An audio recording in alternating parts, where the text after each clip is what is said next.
unit to talk about is the Pivot TC. On the front of the device, we have our switch over here between line in and jack in. We have DI in and through. This is the same DI circuit as the Phoenix Nice DI or the N8 that I use here every day. It's a beautiful high fidelity 10 mega ohm DI that will really bring the most out of anything you plug into it. Then we move on to the very interesting part, which is the Pivot TC. I'm going to use the FabFilter Pro Q3 to show you exactly how this EQ curve works, but it's an extremely powerful thing where you select your center frequency, and then by pressing darker, it will take away what's above it and increase what's below it, and then if you make it brighter, it will do the opposite, so it will take away bottom end and add top end. What I really like about this is that even if this is in bypass, you can still drive the output transformer really nice and easily. We then have our metering over here. Things that are missing from this DI are a low cut, phase invert, and a minus 20 dB pad. Alrighty, for the next example, we're going to be using the pivot on the piano. Pivot on the piano, pivot on the piano. Try to say that 5 times fast. One of the hardest things to do with piano is to be able to have it be present, but at the same time not be too muddy. But this is where the pivot really excels, because it can control some of the low-end information and then push some of that high-end up without it being too harsh, and because that ratio is the same, it feels quite natural.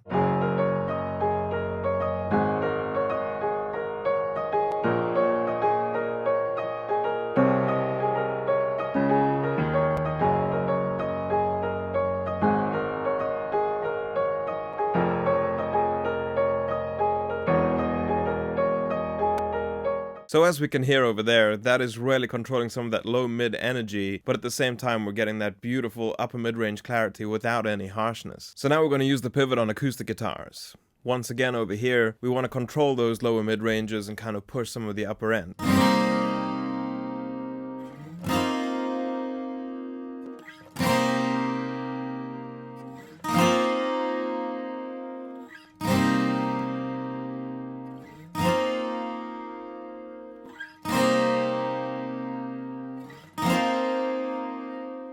What's interesting to me over here is that there's quite a big distance between 160 Hz and 800 Hz, and I wish that there was an option for like a 400 or 500 Hz center point on the pivot. Then we might be able to mitigate some of that boxiness that we're hearing from that 700 to 1K region. Alright, so here's the Moog without any pivot EQ on it. Now let's play around with some of the different frequency options.